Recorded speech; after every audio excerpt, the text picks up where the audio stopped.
I can start introducing myself. My name is Mustafa. Don't worry about my last name. We just have 30 minutes. I'm part of the Keyline for the last 2.5 years as a senior manager with research and strategy.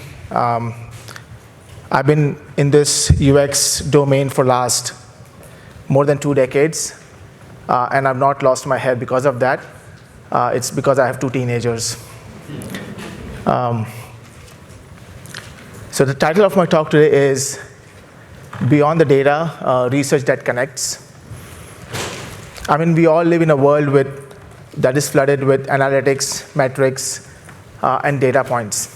And while that information is valuable, it rarely tells the whole story, right? So the most critical insight, the ones that lead to real innovation, are found when we look past the numbers and focus on the problems and people behind them.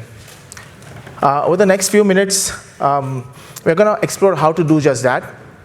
I'll share how a human-led approach to research helps build a true connection with customers and how that connection becomes a company's strategic advantage. To illustrate all of this, I have 2 case studies to show, which will help resonate the story behind that and how these principles were put in action. Right? So I'm looking forward to this. So let's begin. But before we actually go into those case studies, I just want to delve into the current state of customer experience. The latest data reveals a critical issue. As per the Forrester's Customer Experience Index, the trend is declining, right? And if you see it's an all-time low of 69.3. What does this mean, right? What are the implications for this? 32% of all our customers would stop doing business with a brand that they love just after one bad experience. And this isn't just a number. It represents a widening gap between companies and their customers.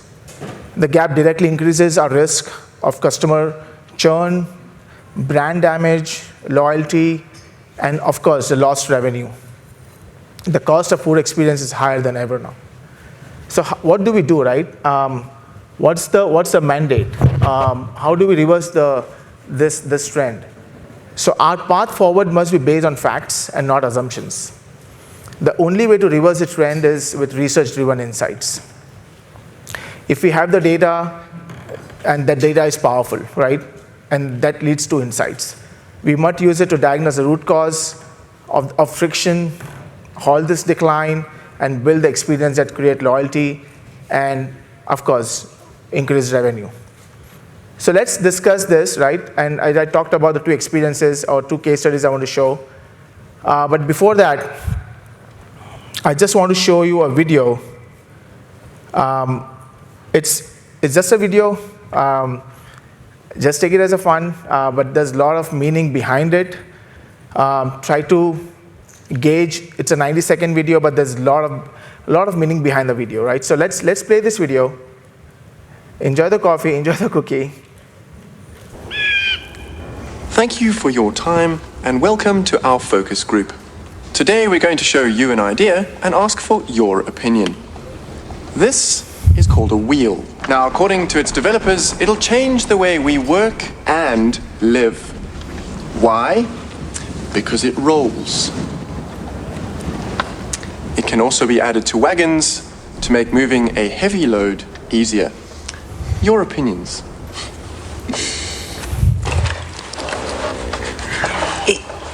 If it rolls, that means it could roll away and get lost, right? Or it could roll over your foot. It's the round shape that disturbs me. It's very feminine. I can't imagine any caveman wanting to be seen with that. I wouldn't. And this added to wagons thing, It sounds very complicated. Is there an easier version? You know what? Do you have it in square? No square.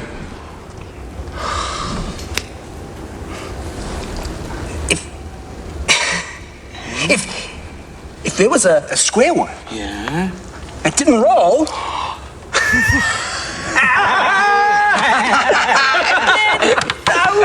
Then maybe I would think about buying one. Nice try. The wheel. Any observations on this? Like what just happened? Quick, I mean, this is just a collaborative exercise. Terrible timing. Why did it happen?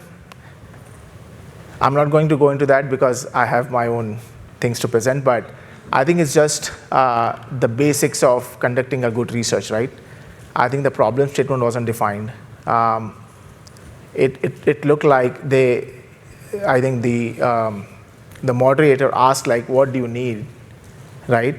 And we have a Henry Ford quote, right? If you ask what they need, they would ask for faster horses. So that's exactly what happened, right? The features weren't explained. It was leaning towards more of like selling versus explaining stuff, right? So all of that combined to you just killed a good idea, right? So let's move into the real world examples, right? The two case studies which Key Lime Interactive has worked on in the recent past, and I would like to delve into that. So to bring our process to life, I want to walk you through a recent success story.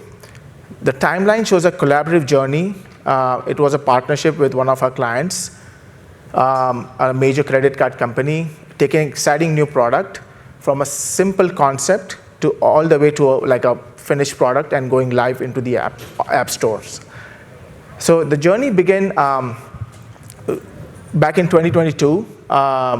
The credit card company laid a groundwork and an initial strategy for the innovation.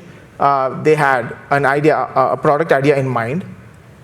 How did Key Lime play a pivotal role, right? So in early 2023, they bought Key Lime into the partnership. Our first mission was phase 1, conducting a concept evaluation research in person. And before even a single line of code was written, we were tasked with answering the critical questions. Like, is this an idea that customer or users actually want, right? We are not sure. They were not sure about that.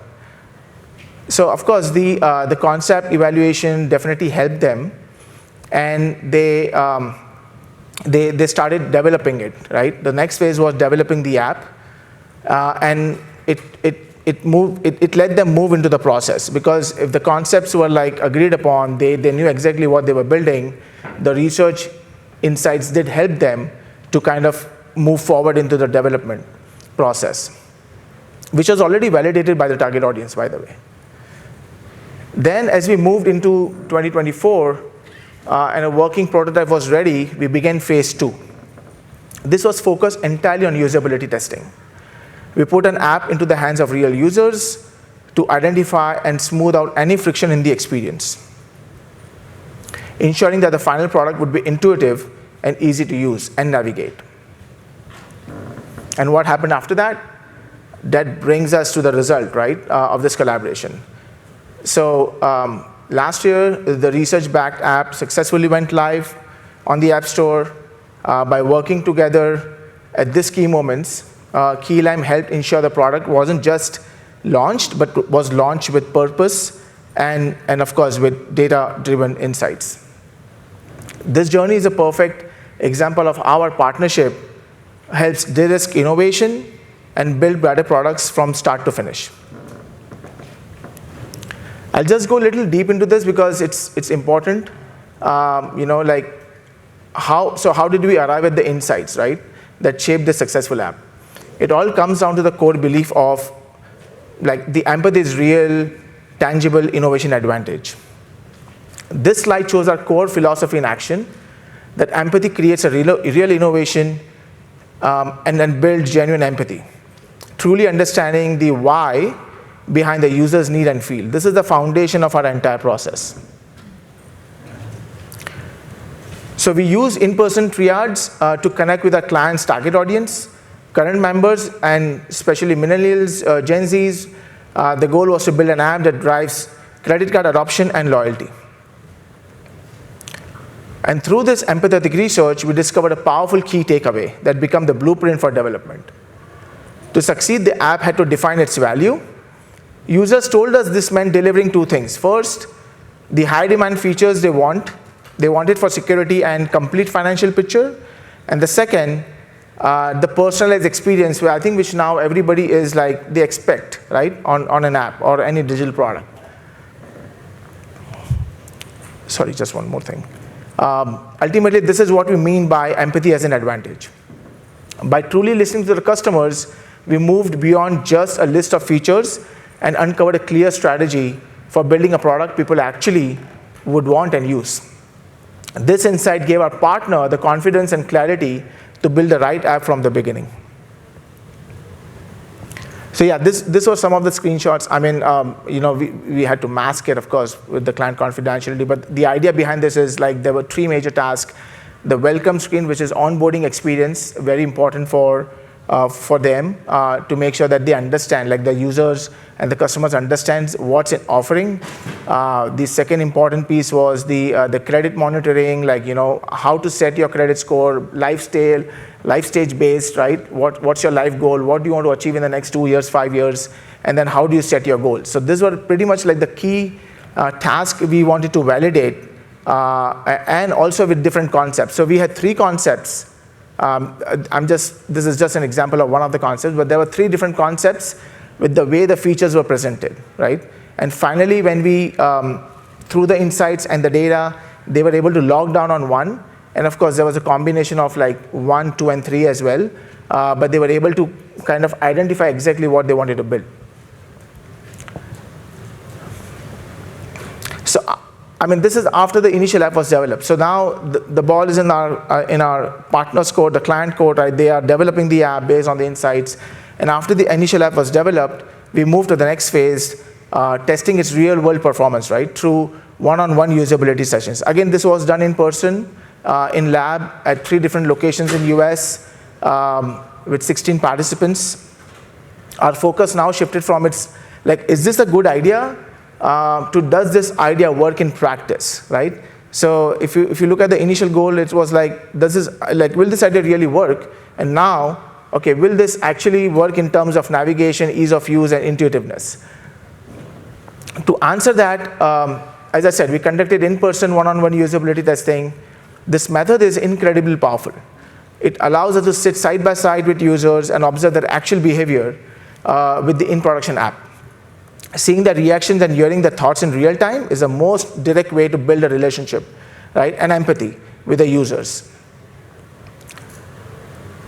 The objective of this phase was to assess the app's appeal and usability with younger demographics.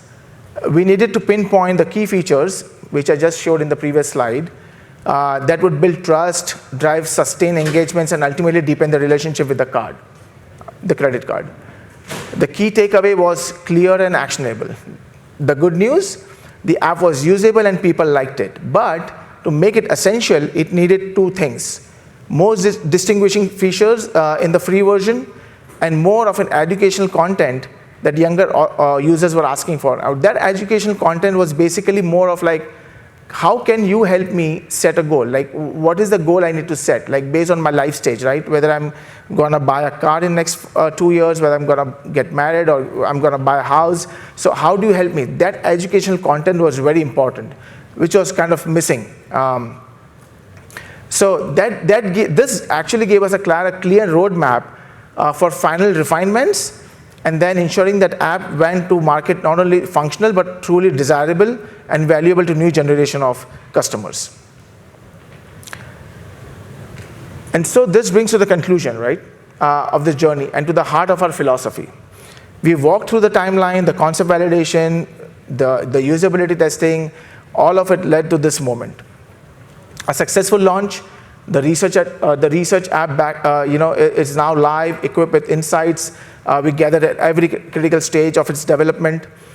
But the real measure of the success for us isn't just a product going live, it's a strategic impact we create for our partners. And I think our client, Director of Digital Products, captured the value of a partnership perfectly. So I would just read this quote, right? Empathy moved us from optimizing screens to building trust.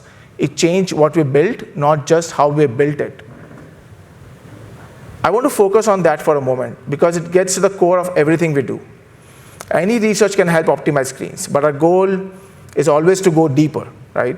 By focusing on empathy, we help shift the team's perspective from a tactical exercise, making things easy to use, to a strategic one, building genuine trust with new generation of customers. And the last line is very important, right? It changed what we built, but not just how we built it. This wasn't about just minor tweaks. The insights we delivered fundamentally shaped the app's feature and strategy to meet the real unspoken need of the customers. And that's what we mean by, the title of the slide is like moving from slide to strategy, right? So giving all the data and then converting into strategy, this is what we actually deliver to our clients. This is a second case study. It's not that detailed, but again, it's a very different experience because the one I showed you was a financial domain, a credit card company. This is an IT service managing the incident management, like the severity level of incident, how they report the incidents and how they solve and resolve the incidents, like based on the severity level 1, 2, and 3. So while our last example focused on mobile app, this one takes us into a complex world of global IT organizations. A global IT organization engages for it's a foundational research, right? It's more of a discovery, like identifying the critical process for managing major incidents and resolving the underlying problems while actually focusing on the major incidents. Sorry. To connect with the teams across the globe, so this one was a remote study, right? The reason was we had to connect the managers and the resolvers and the technical coordinators across the globe. It wasn't just US. So it was done remote for that purpose. And it was like, again, one-on-one remote moderated sessions, which allowed us to conduct deep one-on-one interviews with key personas, right? Which the client, we worked with them to create those personas and recruit those people. The specific goal was to establish a clear baseline view of the entire ecosystem from the ground up. We were tasked with mapping out the current workflows, defining the various roles and responsibilities, and understand the critical decision-making process for entire incident and problem management lifecycle. This slide summarized our key recommendations. We had found a clear path to a 40% efficiency gain in our incident analysis process. Now, this is very critical. How did we do this? So when we were asking them about how do you do things like currently, how do you solve and resolve your incident process? And when we showed them the new concept, they kind of pretty much said, we did this, it took us 15 minutes to do this in our current task or current application, while the new one would help us do this in 10 minutes or so, right? So it wasn't a quantitative analysis, but it just was a benchmark in terms of understanding how much time it took versus how much time it will take going forward with this new design. So another important thing we found out was that we had 4 concepts.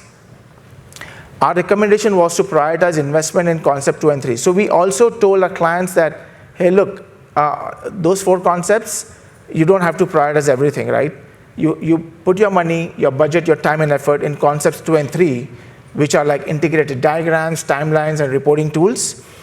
Because this was the right move, because this tool delivered a clear return on investments by saving users an estimated 40% of their time. They directly solved the biggest users reported pain points, and they aligned perfectly with the business goals and the research goals, right? Also, it was important to note that concept 1 and 4 on its own didn't work. It was a useful foundation, but only when combined with more powerful tools. So it's a clear direction where we can just tell like our clients, like, don't worry about like other stuff, focus on concept 2 and 3 and this features. Ultimately, investing in the combined tool set was how we would achieve the transformative efficiency gain and deliver the more value. Again, after we delivered our findings from the foundational research, the complete map of their workflow and opportunities for improvement, the feedback we received from the client confirmed the value of the entire effort. Again, I want to just quote this. I want to share this quote in particular because it comes directly from the senior manager of engineering.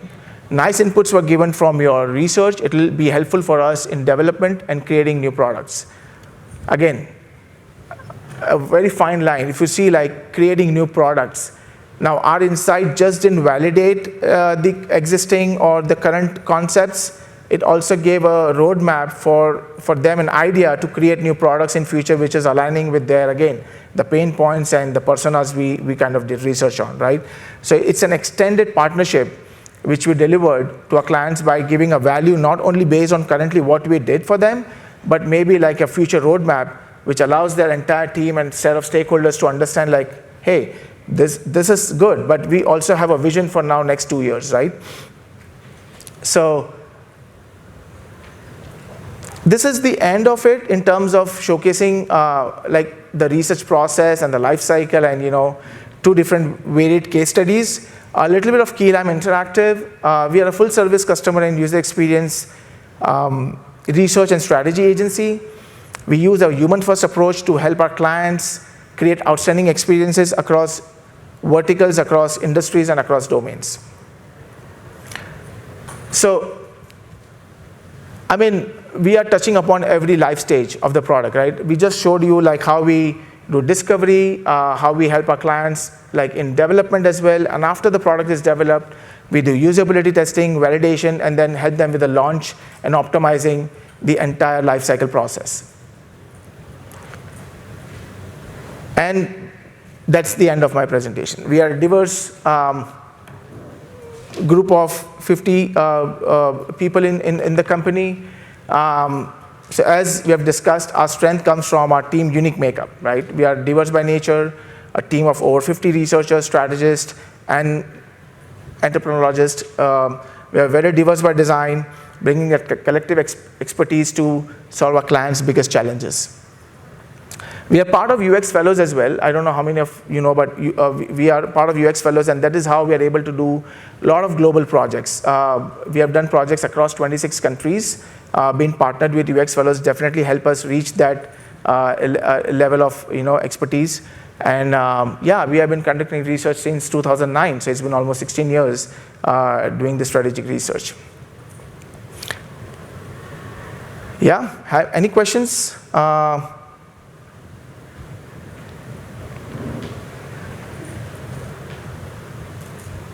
All good? We are not let you go easily. We are just right across this room. Our booth is 211.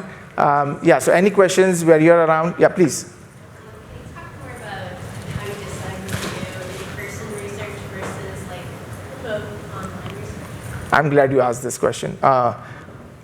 So there are multiple parameters, right? One, the reason we did the in-person for the credit card company because of privacy and confidentiality, right? So they were very particular about like, what if, and it's a very initial concept ideas, right? They weren't sure about the product as well. Like, how will this product fetch in the market? So they didn't want people to just like grab screenshots, right? Even though you sign NDAs and everything, right? But you never know what's going to happen.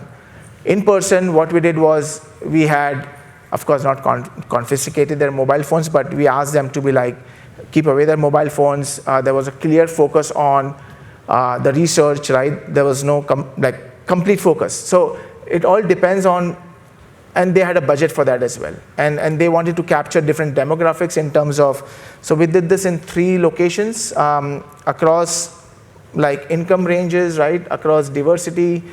So they wanted to capture the younger audience a bit in terms of how their understanding of the finances are. And they really wanted to see that real-time expressions of how people resonate with this concept versus remote. Because we have experiences like sometimes people in remote, like they take the sessions on mobile phones and while driving, and it's just ridiculous, right? I mean, we can't count on them, right? So remote we did for the IT service we are talking about was completely because of the global personas we had to deal with different time zones. So again, it depends on the nature of the project and what the client expectations are. Thank you. It's a great question, though. Boot 2 and 1, right across the room. Thank you.